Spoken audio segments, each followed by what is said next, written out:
ஒரு துன்பமில்லை அவர் கண்ணீர் கடலிலே விழமாட்டார், அவர் கண்ணீர் கடலிலே விழமாட்டார்.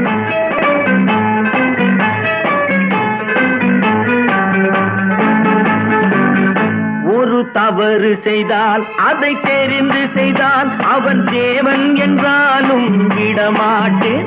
ஒரு தவறு செய்தால் அதை தெரிந்து செய்தால் அவன் தேவன் என்றாலும் விடமாட்டேன்.